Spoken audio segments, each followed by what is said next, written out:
Hello दोस्तों, मैं हूं एस्ट्रो प्रीति। स्वागत है आपका मेरे यूट्यूब चैनल सुख समृद्धि उपाय में।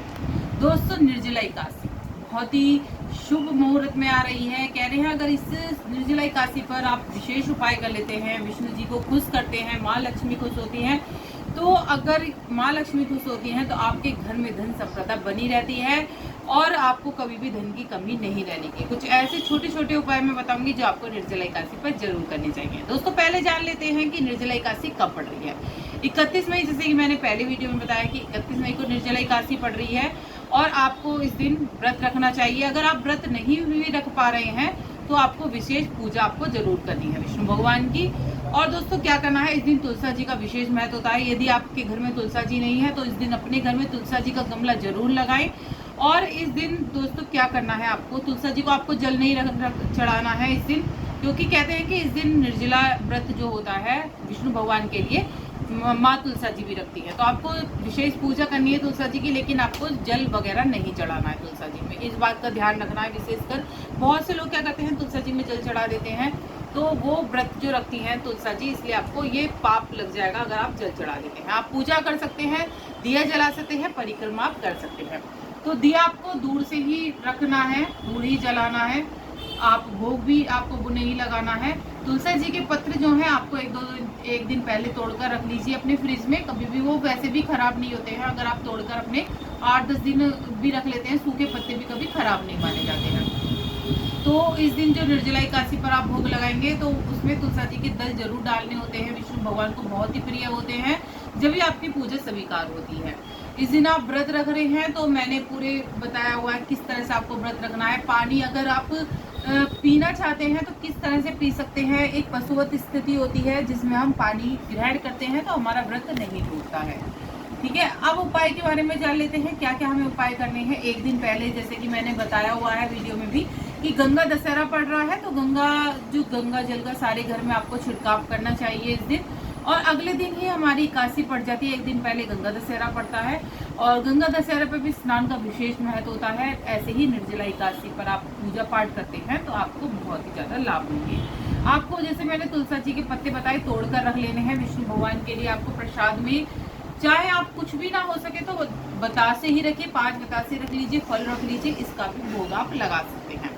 इस दिन जो दान पुण्य का बहुत ज़्यादा विशेष महत्व होता है। अगर आप जैसे कि प्याऊ लगाते हैं या फिर आप जो बहुत ज़्यादा, मतलब ये ज्येष्ठ का जो महीना होता है, इसमें पानी का दान जब सबसे ज़्यादा कहा गया है। अगर आप किसी को घड़ा दान करते हैं, पानी भरकर घड़ा दान करते हैं, उसके अंदर थोड़ा सा रोबजा मिला दीजिए, सादा पानी नहीं करना है, और थोड़ी सी चीनी डाल के आप उसको दान कर सकते हैं। घड़े को बहुत शुभ माना जाता है।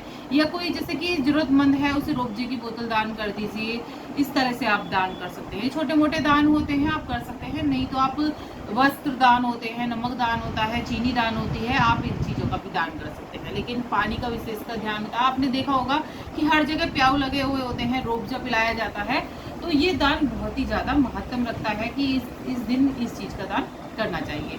अगर आप बड़ा दान नहीं कर रहे हैं, जैसे मैंने बताया प्याऊ नहीं लगा रहे हैं, तो आप घड़ा ले आइए और घड़ा भरकर आप दान किसी को भी कर सकते हैं जरूरतमंद को। अब जान लेते हैं विशेष उपाय क्या करना है आपको। तुलसी जी की मंजरी की एक माला बनाकर रखनी है। आप, जैसे मैंने बताया है, आप 2-3 दिन पहले भी बना सकते हैं। जरूरी नहीं है कि आपको निर्जला एकादशी पर ही बनाना है, क्योंकि तोड़ी जाएंगी नहीं, जो है हमारी मंजरी वो भी नहीं तोड़ी जाएगी। तो आपको माला बना लेनी है और वो माला जो है आपको विष्णु भगवान को अर्पित करनी है। दोस्तों, बहुत ज़्यादा अचूक उपाय है। और उस माला को आपको क्या करना है, जब आपकी पूजा पाठ हो जाए शाम को, उस माला को आपको अपने जो धन का स्थान होता है, उस माला को आपको लाल कपड़े में बांध कर और उसको उसके अंदर मंजरी की माला जो होती है उसको रखकर आपको उस धन के स्थान पर रखना। उससे आपको देखेंगे कि धन में कैसी बरकत होती है। दोस्तों, बहुत ही ज़्यादा, इसके कहते हैं कि जैसे मंजरी हम अपने सेफ में रखते हैं लाल कपड़े में बांधकर, तो माँ लक्ष्मी को बहुत ही ज़्यादा आकर्षित करती है। ये माँ लक्ष्मी खींची चली जाती हैं। तो जरूर करके देखिएगा, बहुत ही अचूक उपाय है। जो तुलसी दल आपने तोड़े हैं उसमें आपको ओम नमो भगवते वासुदेवाय नमः लिखना है। आप सोचेंगे कि इतना बड़ा नाम है, कैसे लिखा जाएगा, तो आप हरि भी लिख सकते हैं और ओम नमो भगवते वासु, अगर आप छोटे छोटे लिखते हैं, बड़े पत्र भी होते हैं तुलसी जी के, उस पर आप इस तरह से भी लिख सकते हैं। तो जैसे ही आप वो अर्पित करते हैं, बहुत ही ज़्यादा धन धान्य की प्राप्ति होती है।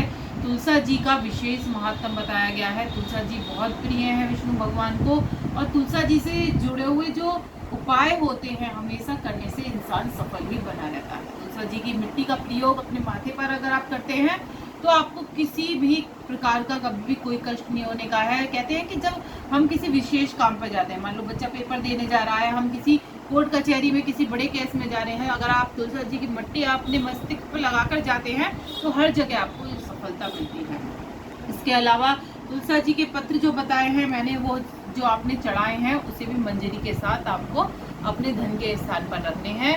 उस दिन विशेष पूजा होती है, विशेष पूजा करके आपको ये सारे काम करने हैं। तो बस करिएगा जरूर ये उपाय, क्योंकि बहुत ही अचूक उपाय हैं। और वीडियो कैसी लगी जरूर बताइएगा। अच्छी लगी हो तो लाइक सब्सक्राइब जरूर कर लीजिएगा चैनल को, जो आगे वीडियो मिलते रहे। कमेंट में जय माँ लक्ष्मी जय श्री हरि जरूर। जय श्री।